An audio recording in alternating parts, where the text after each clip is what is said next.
రాము చూసుకో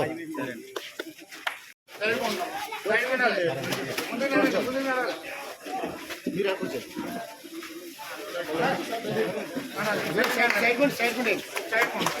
ఓకే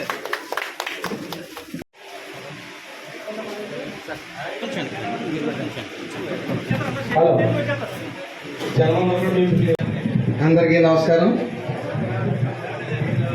ఆదివారపేట అనగానే ఒక రకమైన వైబ్రేషన్స్ వస్తాయి నాకు. ఎందుకంటే రెండు రకాలు వస్తాయి. ఒకటి, నేను పోటీ చేస్తున్నాను అని తెలిసినప్పటి నుంచి కూడా నిరంతరం నాకు కూడానే ఉన్నారు. ఇక్కడికి వచ్చినప్పుడు కూడా విజయోత్సవ ర్యాలీలాగే తీసుకెళ్ళారు. అది ఎప్పటికీ మర్చిపోలేం. అదీ కాక బిలో పవర్టీ లైన్, అంటే మొత్తానికి పేదవాళ్ళు అంటూ ఉన్నారంటే ఎక్కువ శాతం ఇక్కడే ఉన్నారు. అది ఖచ్చితంగా చెప్పగలం. ఎందుకంటే పనులు లేక, ఆ రోజు నేను వచ్చినప్పటికి పనులు లేక ఉండటం ఒక ఎత్తు అయితే, మొన్న ఇక్కడే ఉంటారు తెలియదు కానీ నాకు పెద్ద అయిన వీడియో మాట్లాడారు. ఇక్కడ ఉన్నారా?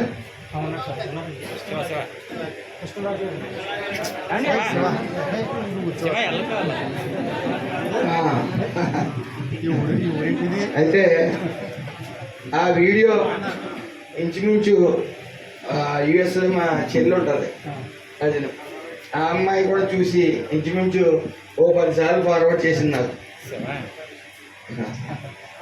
అయితే ఆయన కళ్ళకు కట్టినట్టు ఇక్కడ జరిగే వ్యవహారాలు క్లుప్తంగా చెప్పారు. నేను గెలిచాను అంటే 90% చేసిన కులాల్లో చేనేత కులం ఒకటి. మీ రుణం తీర్చుకోలేనటువంటిది మీకు ఆ రోజే చెప్పాను.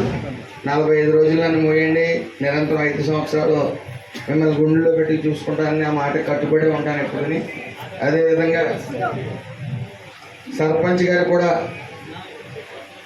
ఆయన సర్పంచ్గా అయిన తర్వాత ఏమీ చేయలేకపోయాం చేనేత కార్మికులుగానే ఆయన గుర్తించి మరి మొన్న డైరెక్ట్గానే మాకు జాయిన్ అవ్వలేదు కానీ సపోర్ట్ చేశారు. అది ఆయనకి నా కృతజ్ఞతలు. ముఖ్యంగా చేనేత కార్మికుల్ని నా కార్మిక శాఖ కిందకి తీసుకురావడానికి నా వంతు కృషి నేను చేస్తాను. ఎందుకంటే ఇందులో ఈఎస్ఐ కార్డ్స్ అని ఉంటాయి. ఈ ఆరోగ్యశ్రీ కార్డ్స్కి ఈఎస్ఐ కార్డ్స్కి వ్యత్యాసం ఏంటంటే, అందులో ఆరోగ్యశ్రీలో కొన్ని రోగాలకి అక్కడ వైద్యం ఉండదు, ఈఎస్ఐ కార్డ్స్కి A to Z అన్నింటికి వైద్యం ఉంటుంది. కాబట్టి ఈసారి చంద్రబాబు నాయుడు గారు ముఖ్యమంత్రి గారితో రివ్యూ ఉంది. ఆ రివ్యూలో కూర్చుని మీరు పడే కష్టాలు, మిమ్మల్ని చేర్చుకోవాల్సిన అవసరం కూడా ఆయన వివరించి వెంటనే చేనేత కార్మికులందరినీ కూడా ఈ కార్మిక శాఖలోకి తీసుకోవాల్సిందిగా నిర్ణయించుకుంటాను. అలాగే ఈరోజు నాకు చాలా సంతోషం. ఎన్డీఏ కూటమి కాబట్టి మంది, ఆ ఎన్డీఏ కూటమిలో మనమే సభ్యులమే కాబట్టి కేంద్ర ప్రభుత్వం నుంచి ఈరోజు ఈ పథకాన్ని సుమారు 52 లక్షలు సుమారు ఈ ఆదివారం క్లస్టర్ విభాగంలో ఈ పనిముట్లు మీకు అందించడం చాలా సంతోషాన్ని ఇచ్చింది. వెంటనే చేసినట్టు ఏదేమైనప్పటికీ మీ సమస్యల పరిష్కారం ఇంకా చాలా దూరం తీసుకెళ్ళాలి. అలా ఆపుకోవాలి. మీ యొక్క వస్తువుల దగ్గర వాళ్ళు తీసుకోవాలి. తీసుకునే దిశగా ఆల్రెడీ లోకేష్ బాబు గారికి మీరు 90,000 మెజార్టీ ఇచ్చారు చేనేత కార్మికులు అందరూ కలిపి. మరి అది ఆయన దృష్టిలో ఉంది. మీకు ఆ రోజు వచ్చినప్పుడే చెప్పాను, మీ ఎవరు పట్టించుకోగలదు, లోకేష్ గారు మిమ్మల్ని చూసుకుంటారు మీ అందరినీ అని చెప్పి ఆ రోజే చెప్పడం జరిగింది. అందులో భాగంగా ఆయన చిత్తశుద్ధితో పనిచేస్తూ ఉన్నారు. మీ అందరికీ ఇప్పుడు చేనేత కార్మికులకి మీరు పడే కష్టాలకి మీకు మార్గం అనేది ఖచ్చితంగా అతి త్వరలోనే మీకు మార్గం అనేది చూపించడం జరుగుతుంది.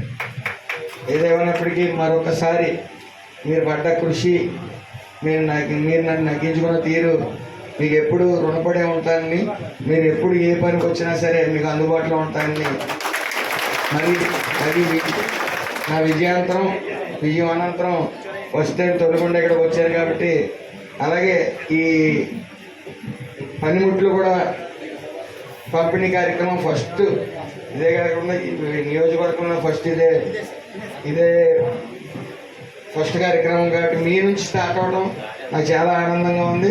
అలాగే మీ యొక్క కుటుంబ సభ్యులు కానీ కుటుంబ పోషణ నిమిత్తం బయటికి వెళ్ళిన వాళ్ళు అందరూ కూడా వెనక్కి తిరిగి వస్తారు. మనం స్వర్ణ ఆంధ్రప్రదేశ్ని 5 సంవత్సరాల్లో చూడబోతున్నాం, ఇందులో సందేహం లేదు.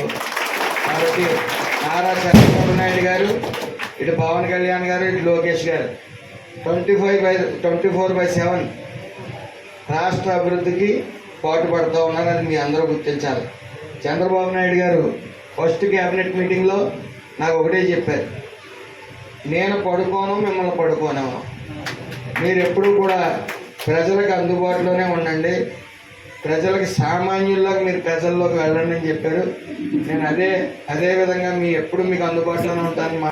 ఆదివారపేట నుంచి తాళపాడు వెళ్ళే రోడ్డు అతి త్వరలో మీకు అది ఆ రోడ్డు వేయించడం జరుగుతుంది. అలాగే దాని ఎస్టిమేషన్ కూడా వేసారని చెప్పడం జరిగింది. కాబట్టి దాన్ని వెంటనే ఒక 3 నెలలలోపు ఆ రోడ్డు వేయించే దిశగా నేను అధికారిని